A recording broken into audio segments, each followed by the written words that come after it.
بسم اللہ الرحمن الرحیم الحمد للہ الذی هو الاول والآخر والظاہر والباطن والصلاة والسلام على أشرف الأنبياء والمرسلين سيدنا ومولانا ومقتدانا أبي القاسم محمد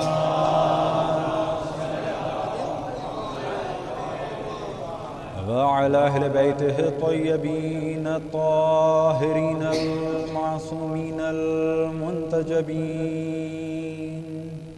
سيما بقية الله في الأراضين المهدي المنتظر أرواحنا وأرواح العالمين لتراب مقدمه الفداء ولعنة الله على أعدائهم ومنكر فضائلهم وغاصب حقوقهم إلى قيام يوم الدين. صلوات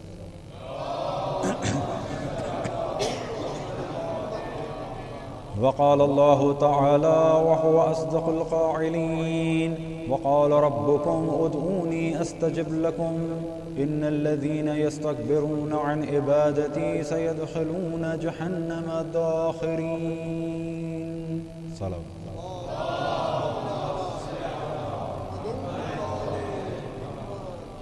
خداوند تبارک و تعالیٰ کا ارشاد ہے اور تمہارا پالنے والا یہ کہتا ہے تم مجھے پکارو میں تمہارا جواب دوں گا. اور وہ لوگ جو تکبر کے عالم میں میری عبادت سے روگردانی کرتے ہیں وہ عنقریب جہنم میں داخل کیے جائیں گے. دعا کے موضوع میں ماہ رمضان میں مجلس کا سلسلہ جاری ہے اور اب تک جس موضوع پر ہم پہنچے تھے اس کا اصل عنوان تھا وہ لوگ کہ جن کی دعائیں قبول نہیں ہوتی. اور کل جہاں پہ گفتگو کا سلسلہ منقطع ہوا وہ تھا گناہ کرنے والوں کی دعائیں قبول نہیں ہوتی. مولائے کائنات علی ابن ابی طالب علیہ الصلاۃ والسلام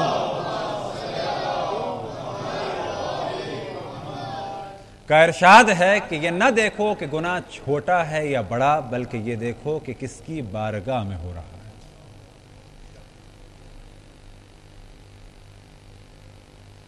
اس میں شک نہیں کہ گناہ صغیرہ اور کبیرہ دو قسم کے ہیں، یعنی گناہان صغیرہ اور گناہان کبیرہ، اور ان کی ڈیفینیشن بھی مختلف ہے کہ جن میں سے ایک یہ بیان ہوئی کہ ہر وہ گناہ کہ جس کا ذکر قرآن میں یا روایات میں عذاب علیم کے ساتھ ہوا، یا ایسا گناہ کہ جس کے لیے بیان ہوا کہ یہ گناہ کبیرہ ہے، یا ایسا گناہ کہ جس گناہ کا جب ذکر ہوا تو کہا گیا کہ یہ گناہ اس گناہ جیسا ہے. کس گناہ جیسا؟ کہ جس کے لیے یا عذاب علیم عذاب علیم کی خبر دی گئی ہے، یا یہ کہ اس کے بارے میں روایات میں بیان ہوا ہے کہ یہ گناہان کبیرہ میں سے ہے. کیونکہ جب اس کے گناہان کبیرہ کا ہونا ثابت ہو گیا اور ایک روایت میں یہ بیان ہوا کہ یہ گناہ بھی اس جیسا گناہ ہے یا اس سے بڑھ کر گناہ ہے، تو نتیجہ کیا نکلا کہ یہ گناہ کہ جس کے لیے روایت میں گو کہ لفظ کبیرہ استعمال نہیں ہوا لیکن جس گناہ سے اس کو بڑا مانا گیا ہے وہ کبیرہ تھا، بس یہ بھی کبیرہ ہے. لیکن یہاں ایک خیال رہے کہ جب بھی روایتوں میں کوئی چیز بیان ہو تو انسان فوراً یہ نہ سمجھے کہ جو کچھ روایت میں بیان ہو رہا ہے اس کے معنی یہی ہے. اب تک جو بات ہوئی وہ تو گناہان کبیرہ تک ہوئی، لیکن ساتھ میں بعض دفعہ جب گناہ بیان کیے جاتے ہیں تو اس میں ایک اور چیز ہی بیان ہوتی ہے. مثال کے طور پہ کیا قرآن میں بیان ہوا الفتنۃ اشد من القتل. اب یہ فتنہ جو ہے بلا شک قتل سے زیادہ ہے. قتل کی سزا کیا ہے؟ کہ اس کو قتل کیا جائے گا. اب اگر قرآن میں بیان ہوا الفتنۃ اشد من القتل، اور اگر ہم کسی کو دیکھیں کوئی فتنہ کر رہا ہے، مثال کے طور پہ لڑائی جھگڑے کرا رہا ہے، فتنے کرا رہا ہے، تو بس ہم اپنے آپ سے ذہن میں ایک چیز لے آئیں کہ قرآن میں بیان ہوا الفتنۃ اشد من القتل، بس اس نے کیا فتنہ اور یہ فتنہ قتل سے زیادہ ہے، قتل کی سزا جو ہے قتل ہے، لہذا فتنے گر کی سزا بھی قتل ہے. یہ نتیجہ ہمیں نکالنے کی اجازت نہیں ہے. یا اگر کہیں بیان ہوا الغیبۃ اشد من الزنا، کہ غیبت جو ہے زنا سے بدتر ہے، تو وہ مراد یہ نہیں ہے کہ زنا کی جو سزائیں وہ غیبت کرنے والے کو دے دی جائیں، بلکہ اس روایت میں مراد یہ ہے کہ غیبت کے نقصانات زنا سے زیادہ ہو سکتے ہیں. وہ کب؟ کسی کا گھر اجڑ جائے، اختلاف ہو جائے، تہمت کے ذریعے سے گھر برباد ہو گیا، اختلاف ہو گیا، جنگ و جدال ہو گیا، پتہ چلا پورے خاندان جدا ہو گئے. اس چیز کو مد نظر رکھتے ہوئے شاید روایتوں میں یہ بیان ہوا کہ الغیبۃ اشد من الزنا.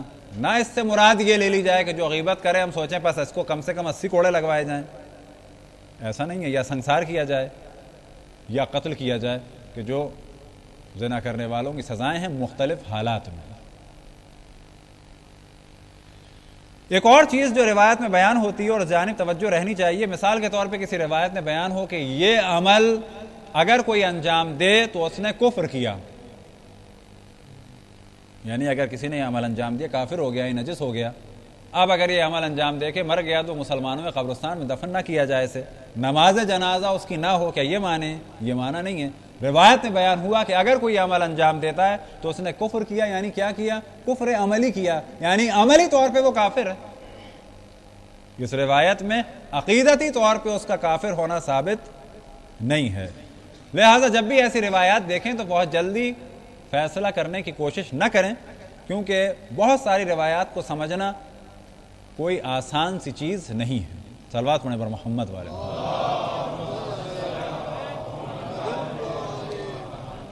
اب یہ گناہان صغیرہ ہوں یا کبیرہ ہوں، اور جیسا کہ مولا نے ارشاد فرمایا کہ یہ دیکھو کہ کس کی بارگاہ میں ہو رہے ہیں. یہ بالکل ایسا ہے جیسے کہ انسان کسی بادشاہ کے پاس جائے، اپنے آفیسر کے پاس جائے، صحیح ہم گناہ نہیں کرتے، اس کے سامنے بالکل جتنا بھی منہ کھل سکتا ہے منہ کھول کے جمائی لی جائے، گناہ ہے. پوچھا جائے کہ جب آپ نے اپوائنٹ کیا تھا تو کیا لکھا تھا اس میں کہ میرے سامنے جمائی نہ لینا؟ نہیں لکھا تھا.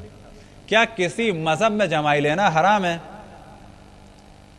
یہ انگڑائی لینا حرام ہے؟ پتہ چلا باس کے پاس گئے اور پورے دو اوپر ہاتھ کر کے ایک طرف اسے فائل دی، اس کے بعد انگڑائی لی.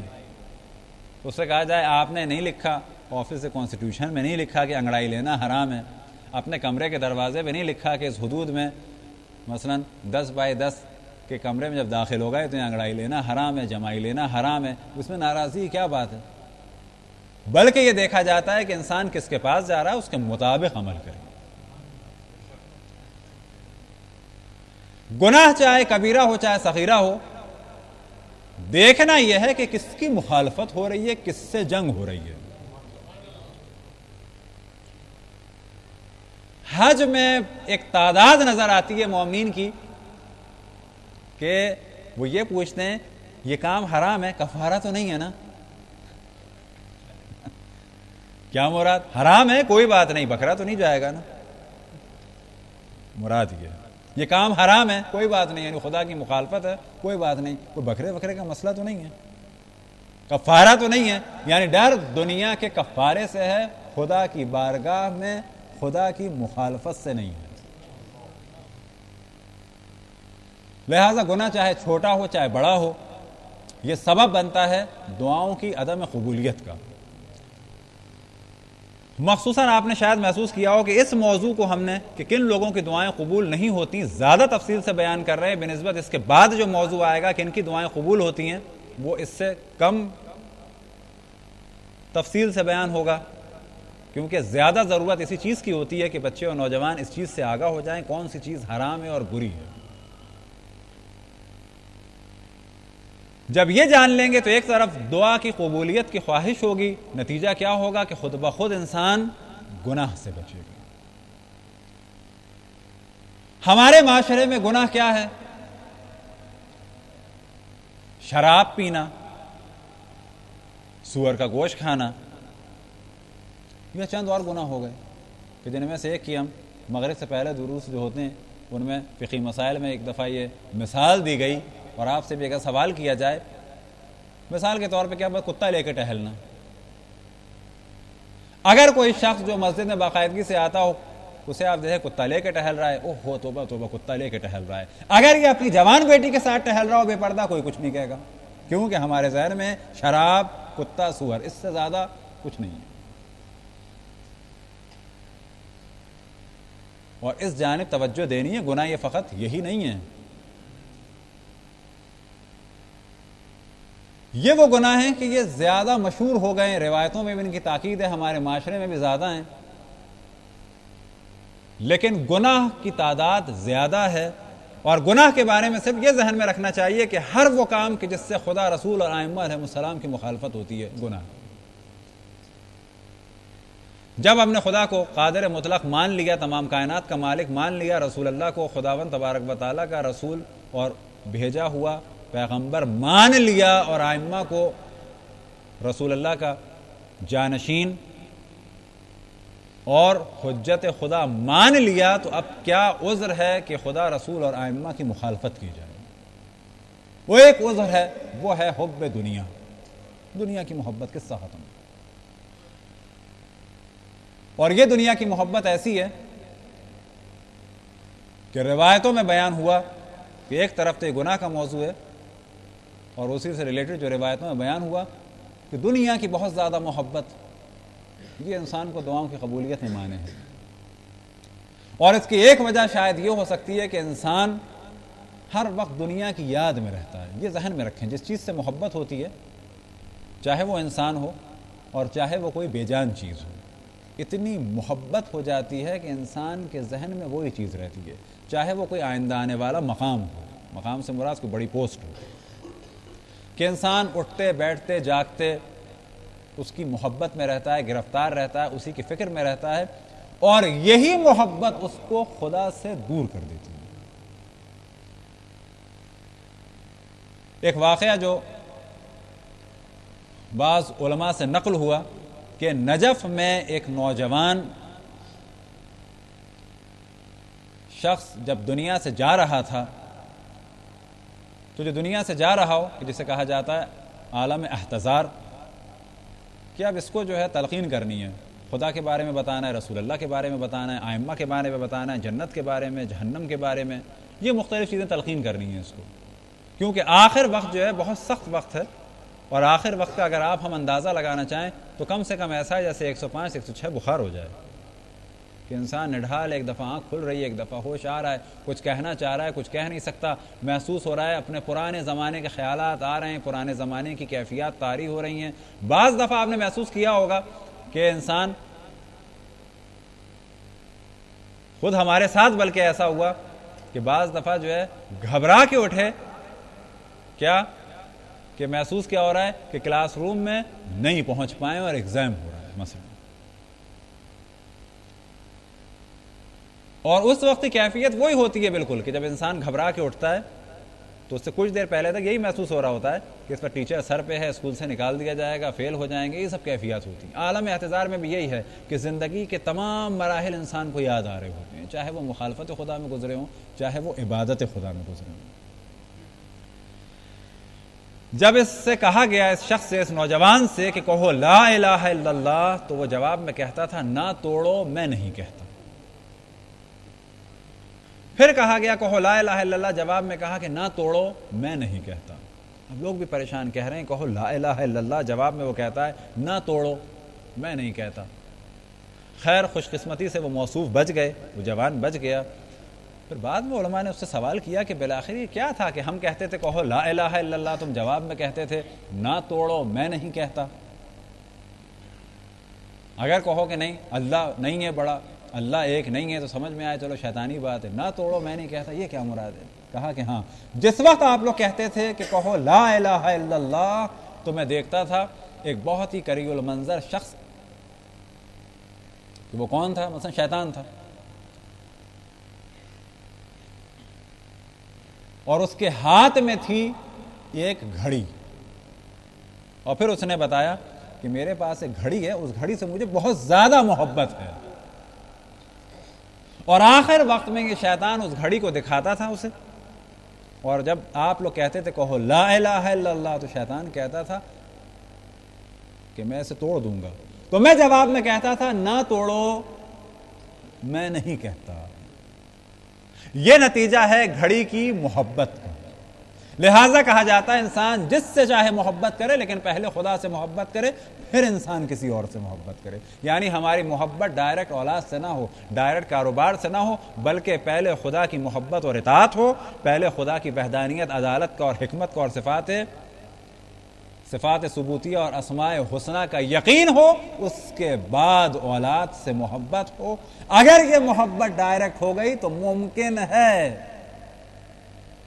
کہ کاروبار یا اولاد یا صحت ہماری پہلے چلی جائے، کیونکہ اس سے ہمیں ڈائریکٹ محبت ہے، اور فوراً ہمیں خدا سے بغض ہو جائے۔ لہٰذا کسی ایک صاحب سے کہا گیا آخر وقت میں تلقین کی گئی، تو انہوں نے کہا قرآن لے کے آؤ۔ یہ واقعہ میں حدیث بتاتے ہیں کہ ایران میں ہوا، کہا قرآن لے کے آؤ۔ جب وہ قرآن لایا گیا، سوچا کہ شاید یہ کچھ قرآن پڑھے گا، کیا کرے گا بالآخر؟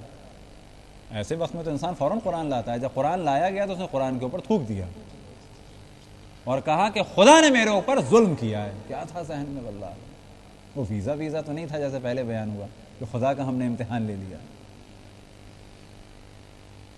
کیا تھا ذہن میں؟ کیا مقام تھا؟ کیا چیز چاہیے تھی کہ آخر وقت تک انسان خدا سے راضی نہیں ہوا، اور آخر وقت میں بھی کیا ہے ذہن میں کہ خدا نے میرے اوپر ظلم کیا ہے۔ اب میں جا رہا ہوں، اب تک نہیں پہنچ پایا، اب تک وزیر نہیں بن پایا، پارلیمنٹ میں جاتا ہوں 2 سال کے لیے ڈیزالو ہو جاتی ہے، اب تک میں یہ نہیں کر پایا، اب تک میں وہ نہیں کر پایا۔ جو بھی دنیا کے عشق میں مبتلا ہو جاتا ہے، البتہ یہ ذہن میں رہے کہ اسلام رہبانیت کی طرف دعوت نہیں دیتا، بلکہ کمال یہ ہے کہ انسان دنیا میں رہے اور اس میں رہتا ہوا خدا کی عبادت کرے۔ اگر کوئی غار میں ہے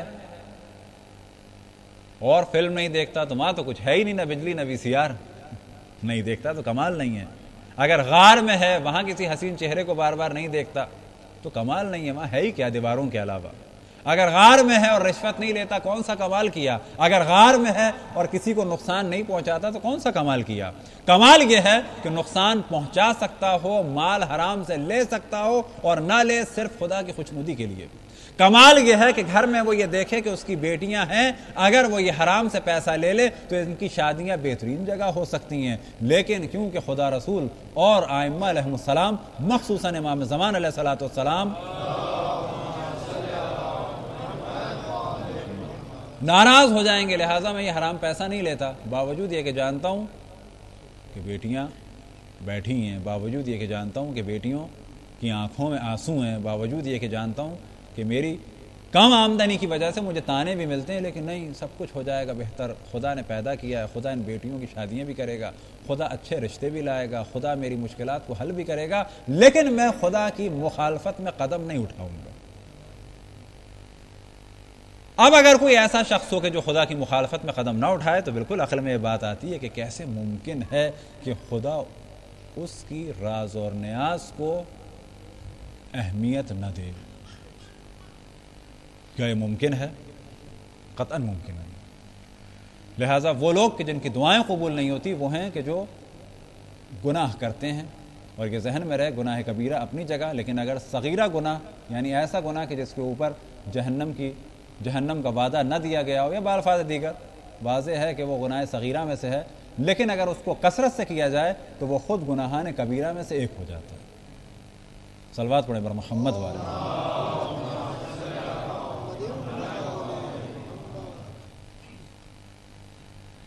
ایک اور شخص کے جس کی دعا قبول نہیں ہوتی وہ ہے اسراف کرنے والا۔ بڑی تعداد میں آپ کو ایسے لوگ ملیں گے کہ جو ایک سپر مارکیٹ میں جائیں، پاکستان میں بھی آپ کو ایسے بہت لوگ ملیں گے کہ بڑی مارکیٹ میں جائیں، 1000 روپے دے کے 90 روپے لینا ان کے لیے توہین ہے. روپے کی جگہ 10 روپے کا سامان لے سکتے ہیں.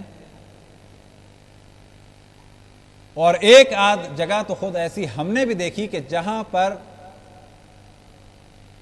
پھل سڑ کے جا سکتے ہیں لیکن نوکروں کو کھانے کی اجازت نہیں ہے. آرڈر ہے، خود نوکروں نے اقرار کیا کہ میڈم کا آرڈر ہے کہ تم لوگ کھا نہیں سکتے، بے شک سڑ جائیں. اتنے پھل کہ جو اس نیت سے آئے ہوئے ہیں کہ شاید مہمان آ جائیں. اب ظاہر ہے ہمیں شوگر ہے، ساتھی کو ہمارے جو ہے وہ بلڈ پریشر ہائی ہے مثلا، یا کچھ اور مسئلہ ہے، نہ وہ آم کھا رہے ہیں نہ ہم آم کھا رہے ہیں، آل اولاد نہیں ہیں، یا ہیں تو وہ اپنے کاموں میں مصروف. 10 کلو آم آ گئے، کتنے کے؟ 20 روپے کلو والے 50 روپے کے لیے. کہاں سے؟ فلانی مارکیٹ سے، کہ جہاں خود انا نظر آئے کہ ہم وہاں سے لیتے ہیں. وہاں پیسے چلے گئے، لیکن اگر یہ رکھے سڑ گئے تو نوکر نہیں کھا سکتے، ان کے بچے نہیں کھا سکتے. یہ کیا ہے؟ یہ ٹوٹل اسراف ہے. اور یہ اسراف آپ کو بہت ساری جگہ پہ نظر آئے گا کہ روپے کی جگہ 2 روپے، بلکہ روپے کی جگہ 1000 روپے، اپنا جلوہ دکھانے کے لیے، اپنا اسٹینڈرڈ دکھانے کے لیے پیسے لٹانا. ایک دفعہ خود ہمارے ساتھ ایک ایسا سلسلہ ہوا کہ ایک مہمان آئے تو ہم نے تربوز جو گھر میں کٹے ہوئے تھے، ایسے نہیں تھے کہ ان کے ساتھ ساتھ چھلکا بھی آ گیا ہو، لیکن بالآخر قریب کٹے ہوئے تھے. یہ نہیں کچا اور ہرا چھلکا کھایا جائے، لیکن ایسا کہ بالآخر یہ نہ ہو کہ لال حصہ اس میں ضائع جائے. اسراف ہے ٹوٹل. ہاں کسی کے بکری پلی بھی ہو اسے کھلا دے، یہ سوچتے ہوئے کہ چلو اس وقت چارہ نہیں لا سکتے، چلو چھلکے کھائے گی، تھوڑا سا چلا جائے، کوئی حرج نہیں، یہ ایک الگ بات ہے. اس کو اس طرح سے اتار کے جو ہے رکھا ایک مہمان کے سامنے، تو انہوں نے جو ہے وہ اپنا بتانا شروع کیا کہ یہ تھوڑے سے اوپر سے کاٹنے چاہیے، ہم لوگ تو اس کو یہاں سے کاٹتے ہیں. تو ہم نے کہا تو بہت ویسٹ ہو جاتا ہے. کہ ویسٹ نہیں ہوتا، سوچنے کی بات ہے کہ رزق خدا کے لیے انسان کیسا سوچتا ہے. نہیں، ویسٹ نہیں ہوتا. ہماری عادت یہ ہے کہ اپنے نوکروں کو دے دیتے ہیں، وہ اپنے بچوں کو دے دیتے ہیں. یعنی جس خدا نے لاکھوں روپے دیے، انسان کا دل چاہتا ہے کہ چھلکے جو ہیں وہ نوکروں کو دیے جائیں کہ وہ اپنے سرونٹ کوارٹر میں لے جائے. انسان کا دل نہیں دکھتا. کبھی یہ نہیں سوچتا کہ شاید ہمارا باس بھی ہمارے ساتھ یہ کر دے کہ آدھی بچی ہوئی پیٹیز دے دے کہ جاؤ کھا لو، پھر کیا ہوگا؟ اگر ہم اپنے نوکر کو اپنے سے کمتر سمجھتے ہیں تو یہ سوچنا چاہیے. اب ایک جگہ ایسی سوال ہوا کہ کیسی ڈیلنگ ہو. اب ظاہر ہے کیسی ڈیلنگ ہو کیا ہو، ہم قانون تو نہیں بنا کے دے سکتے کسی کو. ہم نے ایک جواب دیا کہ ڈیلنگ ایسی ہو کہ جو آپ اپنے باس سے توقع کرتے ہیں. قصہ ختم. دیر میں آنے میں آپ کیا توقع کرتے ہیں کہ باس گالیاں دے، مارے، کھڑا کر دے، اٹھک بیٹھک کرائے، کیا کرے؟ بلا ایک تذکر دیں، اس کو جو ہے لیٹر ایشو کر دیں. اب نہ آنا، لیٹ آئے تو پیسے کاٹ لیے جائیں گے. شرافت کے دائرے میں. یہ نہیں کہ ہمارے یہاں کوئی نوکر ہے تو اس کو گالیاں دی جائیں، شور شرابہ کیا جائے. یہ کیفیت نہ ہو. کیسی ڈیلنگ ہو؟ ایسی ڈیلنگ ہو جیسا کہ آپ چاہتے ہیں کہ آپ سے ایسی ڈیلنگ کی جائے. قصہ ختم. شیطان یہاں پہ بہکاتا ہے کہ بھئی ایسے نظام نہیں چلتا جب تک مارا نہ جائے، پیٹا نہ جائے، بے عزتی نہ کی جائے. یہ شیطان کا بہکاوا ہوتا ہے. اور ایک بڑی تعداد ایسی ہے کہ وہ سختی کرنے لگتی ہے اور یہ شور شرابہ کرنے لگتی ہے. کیوں؟ کہ وہ اس کے بغیر نہیں چلتا کوئی. جب تک کہ ڈنڈا نہ ہو، یا جب تک کہ بے عزتی نہ ہو، جب تک کہ گالی نہ ہو. اور کام اس وقت تک صحیح نہیں ہوتا کہ جب تک ایک اگر فالٹ آ گیا، جب تک فائل اٹھا کے منہ پہ نہ مار دی جائے. اور اگر انسان یہ سوچتا ہے کہ وہ بہت بڑا ہے تو یہ سوچ لینا چاہیے کہ انسانوں میں اتنے طبقات ہیں کہ ہمارے اوپر شاید سینکڑوں طبقات ہوں. اگر ہمارے کارخانے میں 100 آدمی ہیں تو ہمارے اوپر ایک ایسا مسلط ہو سکتا ہے جس کے پاس 1000 آدمی ہیں. اور اگر کسی کارخانے میں 1000 آدمی ہیں اور اپنے آپ کو اگر کچھ سمجھتا ہے تو اس کی نادانی ہے. بعض دفعہ ایسی بھی میٹنگز ہو چکی ہیں کہ کارخانے دار آتا ہے, دوسرا اٹھ کے چلا جاتا ہے کہ آپ لوگ اس قسم کے لوگوں سے ہم کو ملوا رہے ہیں. پتہ چلا کہ جو اٹھ کے گیا ہے وہ کون ہے, اس کی پوری چین ہے, اور وہ اصلاً اس چیز کو پسند ہی نہیں کرتا کہ ایک کارخانے والے سے میں بیٹھ کے بات کروں. اس کو اصلاً حیثیت کیا ہے اس کی؟ ایک کارخانہ ہے, 1000 آدمی صرف اس کے. ہمارے ملٹی نیشنل کمپنیز, میں آیا ہوں اس سے میٹنگ کرنے, پتہ چلا میٹنگ کینسل. اور بعض دفعہ شاید خدا یہ سب دکھواتا ہے کہ انسان کو پتہ چل جائے کہ اگر تم 1000 آدمیوں کے کارخانے کے بعد اپنے آپ کو سمجھ رہے ہو تو تمہارے اوپر بھی لوگ ہیں جو تمہیں کچھ نہیں سمجھ رہے, اور تمہارے ساتھ ایک میٹنگ میں بیٹھنا اپنے لیے انسلٹ سمجھ رہے ہیں. صلوات پڑھیں بر محمد والے.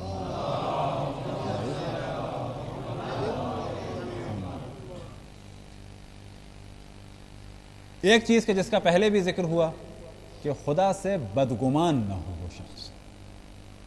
جب دعا مانگ رہا ہے تو خدا سے امید ہو, اگر یہ دعا قبول کی تو خدا حاکم ہے, اگر یہ دعا قبول ہوئی خدا حکیم ہے, اگر یہ دعا قبول ہوئی, حکیم یعنی صاحب حکمت والا, صاحب حکمت.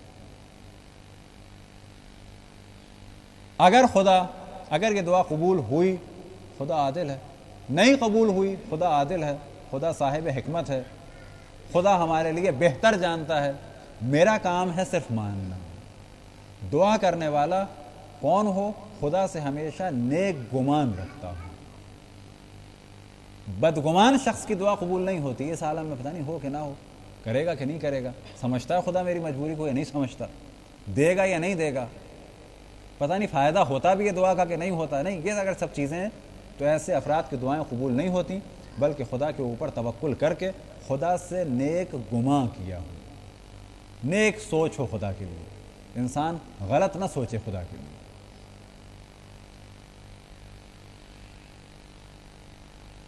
اسی طریقے سے جو بخیل ہو یعنی کنجوس, اس کی دعا بھی قبول نہیں ہوتی. ایک طرف ہو گیا اسراف کرنے والا, اور اس کے مقابلے میں دوسرا کون ہے, بخیل ہے, اس کی دعا بھی قبول نہیں ہوتی. پتہ چلا کہ صندوق کے صندوق بھرے ہوئے ہیں, اور ایسے لوگ نظر آتے ہیں, سب کچھ ہے, پیسے ہیں, مگر صحت ایسی ہے نہ کہ خدا کی طرف سے بیماری ہے, کوئی کھاتے نہیں ہیں, کنجوسی کر رہے ہیں. سب کچھ ہے, حتیٰ اپنی اولاد کو نہیں کھلا رہے ہیں. ایسے لوگ ملیں گے آپ, جمع کر رہے ہیں, اولاد کے لیے سختی ہے. ہمیں یاد ایک دفعہ حرم میں ایک عالم ملے, ان سے ہم نے سوال ایسے کیا کہ کوئی نصیحت فرمائیں, تو انہوں نے ایک جواب دیا کہ اپنے آنے والوں کے اوپر یعنی مہمانوں کے اوپر اور مخصوصاً گھر والوں کے اوپر جو ہے رزق کو تنگ نہ کرنا کبھی. البتہ یہاں پہ بچے یہ نہ سوچیں کہ یہاں کی گفتگو کے بعد کہیں کہ جی ہمیں انٹرکانٹیننٹل لے جائیں, ہمیں یہاں لے جائیں, ہمیں وہاں لے جائیں. نہیں, یہ ٹوٹل اسراف ہے. وہ کھانا کہ جتنے میں 10 دن کھایا جا سکتا ہے, پتہ چلا ہوٹل میں ایک دن جا کے کھا لیا. ہاں, کوئی سادہ سودہ ہوٹل ہو اور کبھی کبھی کھا لیا جائے, وہ الگ بات ہے. اب اگر بچوں کو ہوٹل دکھانا ہو تو بچے یہ بھی سوچ سکتے ہیں کہ ہوٹل دیکھ کے بھی آیا جا سکتا ہے, ضروری نہیں کہ کھانا بھی کھایا جائے. دیکھ کے آ گئے, قصہ ختم ہو گیا. اب اگر وہاں قانون ہی یہ ہو کہ کچھ کھایا جائے تو انسان کوئی چھوٹی موٹی چیز بھی کھا سکتا ہے. بچا جائے اسراف سے. جیسے کہ مثال دی کہ باپ کے پاس نہج البلاغہ دلانے کا پیسہ نہیں ہے لیکن کھانا کھلانے کا پیسہ ہے. وہاں پر اس نے بخل کیا, کس کے لیے, نہج البلاغہ کے لیے. کہاں اسراف کیا, میکڈونلڈ میں آ کے اسراف کیا. تو بچوں کے اوپر مخصوصاً بیوی کے اوپر انسان رزق میں کمی نہ کرے.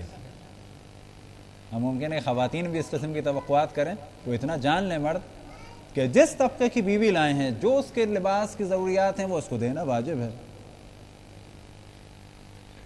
کپڑے کی سلائی دیتے میں دل دکھتا ہے, کس نے کہا تھا کہ لاتے؟ لے آتے کسی دیہاتی کو, لے آتے کسی جاہل عورت کو. کس نے کہا تھا؟ جس طبقے کی خاتون لائی جائے اگر انسان کے پاس طاقت ہے اتنا دینا ہوگا، یہ واجب ہے۔ جس طبقے سے خاتون لائیں اسی کے اسٹینڈرڈ کے مطابق گھر دینا ہوگا، اسی کے اسٹینڈرڈ کے مطابق پیسہ دینا ہوگا، اسی کے اسٹینڈرڈ کے مطابق اسے کھانا دینا ہوگا، اسی کے اسٹینڈرڈ کے مطابق اسے لباس دینا ہوگا۔ اب اگر اس دوران کوئی ایسی خاتون ہو جو ڈیمانڈ نہ کرے اور شوہر کی مجبوری کو دیکھے، یا اگر شوہر کے بہت اچھے حالات ہیں پھر بھی ڈیمانڈ نہ کرے، یہ اس کی مرضی ہے۔ ہاں اگر شوہر کے پاس کچھ نہیں ہے تو یہاں پر وہ مجبور ہے، اور شرعی طور پہ اس پہ کوئی قباحت نہیں ہے، کوئی اس کا گناہ نہیں ہے۔ لیکن اگر وہ دے سکتا ہے، اب یہ مجبوری بھی ذہن میں رکھ لیں، ممکن ہے خواتین اس کو مس یوز کریں آج سے ہی۔ مثال کے طور پہ شوہر کے حالات اچھے ہیں لیکن جس بزنس کو کرنا چاہ رہا ہے اس کے لیے اس وقت 2 لاکھ روپے نہیں نکال سکتا وہ، تو اس کا مطلب ہے کہ اس کے حالات اس وقت 2 لاکھ والے نہیں ہیں، یہ روپے ہیں لیکن اس وقت بزنس کو آگے بڑھانے کے ہیں، یہ اس وقت سوئٹزرلینڈ جانے کے لیے نہیں ہیں، یا اس وقت کسی اور کام کے لیے نہیں ہیں۔ لہٰذا اس چیز کو دیکھنا چاہیے کہ واقعا شوہر کے حالات ایسے ہیں یا نہیں ہیں، وہ اس وقت اس خرچے کو برداشت کر سکتا ہے کہ نہیں کر سکتا، وہ اس وقت اس خرچے کے بعد کہیں ذہنی طور پہ یا مالی طور پہ ڈسٹرب تو نہیں ہو جائے گا۔ یہ ساری ذمہ داریاں خواتین کی، اور یہاں ذمہ داری ہے مرد کی کہ جس خاندان سے، جس طبقے سے، جس اسٹینڈرڈ کی خاتون لائیں، تو اسلام یہ کہتا ہے کہ اس کا وہی حق ہے کہ جس جگہ سے آپ جس خاتون کو لائیں، جس اسٹینڈرڈ کی خاتون کو لائیں، اسی کے مطابق آپ کو اس کو خرچہ دینا ہوگا، اسی کے مطابق آپ کو اس کا تمام خرچہ، کھانا پینا، رہنا سہنا، لباس اٹھانا ہوگا۔ اب یہ کیسا اسٹینڈرڈ ہے، کیا حالات ہیں، کیا واقعات ہیں، اس میں نہ ہم آپ کی ڈیوٹی معین کر سکتے ہیں، نہ آپ کسی اور کی ڈیوٹی معین کر سکتے ہیں۔ انسان یہ دیکھے کہ ہم کس طبقے سے ہیں، کیا اس کی ڈیمانڈز ہیں، اور کتنی ہم کر سکتے ہیں، کتنی ہم نہیں کر سکتے۔ جب یہ میاں بیوی کے مسائل آ گئے تو یہاں پر ایک اور چیز کو کہ جس کا تعلق دعا سے نہیں ہے لیکن بہت زیادہ ذہن میں رکھنے کی ضرورت ہے کہ حد الامکان کوشش کی جائے کہ زندگی کو اچھی طریقے سے گزارا جائے۔ پتہ چلا لڑائی لڑتے لڑتے اب مرد جو ہے وہ مختصر سی تنخواہ کے ساتھ ہے، اب تو 50 کا ہو ہی چکا ہے، وہ تنخواہ بھی مختصر ہے، تو اب کسی حور کا خواب دیکھنا چھوڑ دے، اسی کے ساتھ گزارا کرے، قصہ ختم۔ شکر کرے جو کھانا مل جاتا ہے۔ عورت بھی دیکھ رہی ہے کہ میں کس طبقے کی تھی، کیا حسن تھا، کیا جمال تھا، کتنی پڑھائی تھی، کتنی لکھائی تھی، کتنی دولت تھی، جہاں میں نے ہاں کہی اس سے بہتر نہیں آ رہا تھا، یا اگر آ رہا تھا بالآخر اب تو ہو چکی ہے، اور اب ایسی عمر گزر چکی ہے کہ اب اگر اس سے چھٹکارا ہو بھی جائے تو کہیں اور نہیں مل سکتا کوئی۔ اب یہاں پہ عقل کا تقاضا یہ ہے کہ انسان مل جھل کے رہے، اور سب سے پہلے مرحلے میں یہ دیکھے کہ اب اپنے آپ کو انسان سدھارے صرف بچوں کے لیے، کیونکہ جب پریکٹیکلی وہ کچھ نہیں کر سکتا، پریکٹیکلی وہ کچھ نہیں کر سکتی، اسے کوئی دوسرا مل نہیں سکتا، اسے کوئی دوسری مل نہیں سکتی، اور اگر مل بھی جائیں تو پہلے دیکھنا چاہیے کہ کیا اس وقت نیا شوہر یا نئی بیوی مل جانا سکون کا سبب ہے، یا اس گھر اور بچوں کی بربادی سکون کا سبب ہے۔ ایک صاحب نے آ کے ہم سے درس کے بعد سوال کیا، وہ سمجھے ہوں گے شاید ہم پازیٹیو جواب دیں گے، مولانا دوسری شادی کے بارے میں کیا خیال ہے؟ میں نے کبھی نہ سوچنا۔ میں نے کہا ابھی کتنی تنخواہ ہے؟ کہنے لگے 15,000۔ میں نے کہا ایک گھر 4,000 کا، دوسرا گھر لوگے 4,000 کا، اس کا گھر پانی بجلی گیس دو گے 3,000، اس کے گئے 3,000 کے سے 4 اور 4 8,000، 8 اور 6 کتنے ہو گئے؟ 14,000 یہ ہو گئے۔ اس کے بچے بھی پڑھنے جائیں گے، اس کے بچے بھی پڑھنے جائیں گے، اس کو بھی ٹی وی، اسے بھی ٹی وی، اسے بھی فریج، اسے بھی فریج، اسے بھی مائکرو ویو، اسے بھی مائکرو ویو، اس کا بھی کبھی گیزر خراب، اس کا بھی خراب۔ کیوں اپنے آپ کو برباد کرنے کا سوچ رہے ہو؟ ایک پہ توکل کرو۔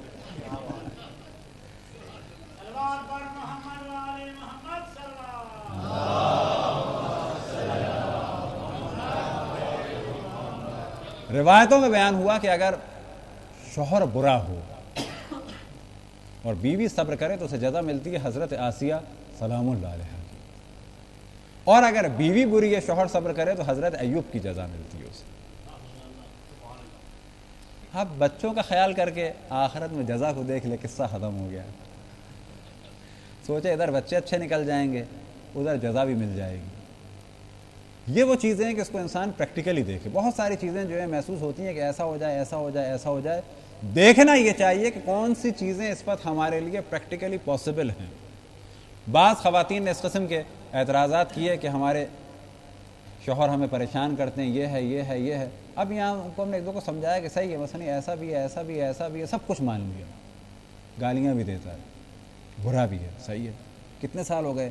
15-16 سال ہو گئے. اب اس کے یہ سب چیزیں کم ہونے کا زمانہ آ رہا ہے. اب آپ کو جانے کی فکر ہو رہی ہے. اب آپ جائیں گی کہاں؟ تو ماں کے گھر. وہاں جگہ نہیں ہے. باپ بوڑھا ہو گیا ہے یا باپ دنیا سے جا چکا ہے، کہاں جانا ہے؟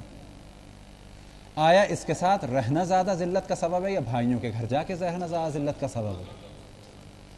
آیا اس کی گالیاں سننا زیادہ اذیت کا سبب ہے یا بچوں کی دربدری اذیت کا سبب ہے؟ اس شخص کو سزا ملے گی، لیکن انسان ان چیزوں میں دیکھے کہ جو ہم کرنے جا رہے ہیں وہ زیادہ بہتر ہے یا جس حال میں ہیں یہ زیادہ بہتر ہے. آئیڈیل کی تلاش میں نہ رہے بلکہ یہ دیکھیں کہ آئیڈیل ہمیں مل سکتا ہے اس وقت. حقیقت پسندی کے ساتھ آنکھیں کھول کے دیکھیں. علامہ طباطبائی بیان فرماتے ہیں کہ میں نے 20 سال میں تفسیر نمونہ لکھی اور تفسیر میزان لکھی 20 سال میں. اور ان کی عادت یہ تھی کہ تفسیر رات کو لکھتے تھے. اور فرماتے ہیں کہ جس وقت مجھے چائے کی طلب ہوتی تھی چائے حاضر ہوتی تھی. یہ تفسیر علامہ طباطبائی نے لکھی ہے، ان کی زوجہ نے لکھی، خدا بہتر جانتا ہے. لکھی تو علامہ طباطبائی نے. ان کی زوجہ کو اس میں کتنا ملے گا کیا کسی کو پتا ہے؟ کہ ایک عورت رات کو اٹھ کے صرف یہ سوچ کے کہ میرا شوہر تفسیر لکھ رہا ہے آ کے چائے رکھے، یہ کوئی کم عبادت ہے؟ علامہ طباطبائی بیان فرماتے ہیں کہ آج تک کبھی ایسا نہیں ہوا کہ جو میں نے سوچا ہو، چاہا ہو اور خود بخود نہ ہو گیا ہو. آج تک ایسا نہیں ہوا کہ جو میں نے نہ چاہا ہو وہ اس نے کر دیا ہو.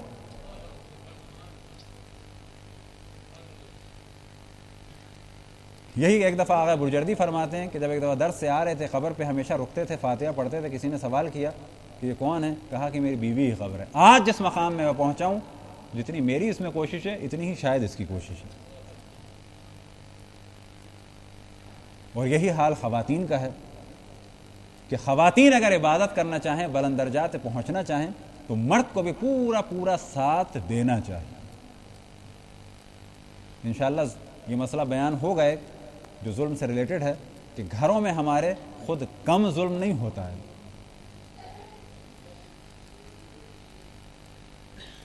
اور آج کی رات تو ایک ایسی زوجہ سے منسوب ہے کہ جن کی مثل کوئی مل ہی نہیں سکتی. اگر ان کی کوئی مثل مل سکتی ہے تو وہ سوائے ان کی دختر گرامی حضرت فاطمہ زہرا صلوات اللہ وسلامہ علیہا ہو سکتی ہے. جناب خدیجہ کے بارے میں بیان ہوتا ہے کہ آپ اتنی بڑی تاجر تھیں کہ کئی ہزار اونٹ ہر وقت آپ کے تجارت میں مصروف رہتے تھے. اور مکے میں آپ کا لقب تھا ملکۃ القریش، ملکۃ العرب، عرب کی ملکہ. اور بعض روایتوں میں بیان ہوا کہ آپ کے گھر کے اوپر خالص ریشم کا ایک بہت بڑا خیمہ بنایا گیا تھا. یہ سادی سی بات نہیں ہے کہ جہاں گھر ہے اس کے اوپر سائے کے لیے ایک خالص ریشم کا خیمہ سا بنایا جائے کہ جس کی ڈوریاں خود ریشم کی ہوں. ممکن ہے کسی کے ذہن میں آئے کہ عربوں کے اس زمانے میں ریشم کہاں سے آ گیا، تو یہ بھی ذہن میں رہے کہ عربوں کے اس زمانے میں چین تک سے سامان آتا تھا اور تجارت ہوتی تھی اور خود بہت بڑی تاجر تھی. اور ایک وہ زمانہ بھی آیا کہ جب رسول خدا شیب ابی طالب میں تھے تو جناب ختیجہ کے پاؤں سے خون جاری ہو جاتا تھا. کون سی جناب ختیجہ؟ کہ جو ریشم کے قالینوں پہ چلتی تھی. چھت ریشم کی اور قالین ریشم کی، نہ اون کے قالین، یہ ذہن میں رہے. ریشم کے قالین پہ چلتی تھیں. لیکن کیونکہ رسول اللہ کی شخصیت سے آشنا تھی، اپنا سب کچھ قربان کر دیا، اور ایسا قربان کیا کہ شیب ابی طالب میں بچے درخت کی جڑیں کھاتے تھے اور بعض دفعہ چمڑا منہ میں رکھتے تھے بھوک کو مٹانے کے لیے، اور جناب ختیجہ کے پاؤں سے خون جاری ہو جاتا تھا۔ سب کچھ اپنا لٹا دیا رسول خدا اور اپنے شوہر کی خوشنودی کے لیے، اور ایک وقت ایسا آیا کہ اب دنیا سے جا رہی ہے، اور جناب سیدہ کی مظلومیت کا سلسلہ یہیں سے شروع ہوا کہ ایک بچی ہے اور اس عالم میں اپنی ماں کو دیکھ رہی ہے کہ وہ دنیا سے جا رہی ہے، اور دوسری طرف باپ کی جانب نگاہ ڈالتی ہے تو باپ کو محزون دیکھتی ہے، کیونکہ باپ وہ ہے کہ ماں کے جانے کے بعد ایک دن یا 2 دن نہیں بلکہ پورے سال کو عام الحزن قرار دیا۔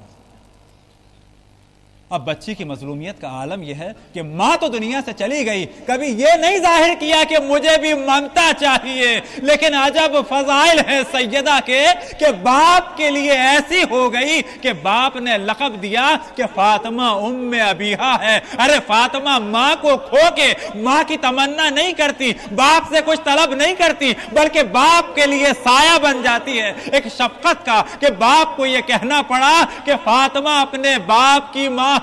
ہاں مومنو، یہ فاطمہ 18 سال کی عمر میں دنیا سے رخصت ہو گئی، اور باپ سے سب سے پہلے جو دنیا سے رخصت ہوئی اور باپ سے سب سے پہلے جو جا کے ملی یہ فاطمہ کی ذات تھی۔ لیکن آپ جانتے ہیں کہ یہ فاطمہ، یہ رسول اللہ کا پھول کس عالم میں اپنے باپ سے جا کے ملا؟ ارے یہ اس عالم میں جا کے ملی کہ اس پھول کو مرجھا دیا گیا تھا۔ یہ فاطمہ زہرا اس عالم میں جا کے ملی کہ فاطمہ زہرا کی پسلیاں ٹوٹی ہوئی تھی، اس عالم میں جا کے ملی کہ مولا کائنات گریہ فرماتے تھے اور کہتے تھے کہ میں گریہ کیوں نہ کروں، ارے میں رسول کی امانت کو صحیح و سالم واپس نہ دے سکا۔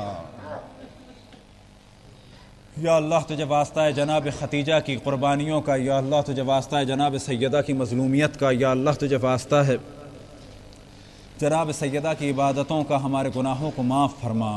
یا اللہ پرچم اسلام کو سر بلند فرما، پرچم کفر و نفاق کو سرنگوں فرما، ہمارے دشمنوں کو آپس میں مشغول فرما، ہمارے دشمنوں کی سازشوں کو ان کی جانب پلٹا دے، تمام مقامات مقدسہ کی حفاظت فرما، تمام علماء کرام، تمام مراجع الزام، تمام مومنین و مومنات کی حفاظت فرما، مخصوصاً مومنین عراق کی حفاظت فرما، اور جتنے بھی مسلمان اور خصوصاً مومنین انڈیا میں، پاکستان میں، افغانستان میں پریشان حال ہیں مخصوصاً زلزلے کی وجہ سے، یا اللہ بحق محمد وآل محمد جو بیمار ہیں انہیں شفاء عاجل عنایت فرما، جو دنیا سے گزر گئے ان کی مغفرت فرما، اور جو دنیا میں انہیں صبر جزیل عطا فرما۔ یا اللہ ہمیں اپنے رسول، اپنی حجتوں، مخصوصاً امام زمان علیہ السلام کی معرفت اور اطاعت کی توفیق عطا فرما، ہم سب کو امام زمان علیہ السلام کے اصحاب اور انصار میں شامل فرما۔ ربنا آتنا فی الدنیا حسنہ وفی الآخرۃ حسنہ وقنا عذاب النار وعذاب القبر وعذاب الحشر واحشرنا مع محمد وآل محمد صلوات۔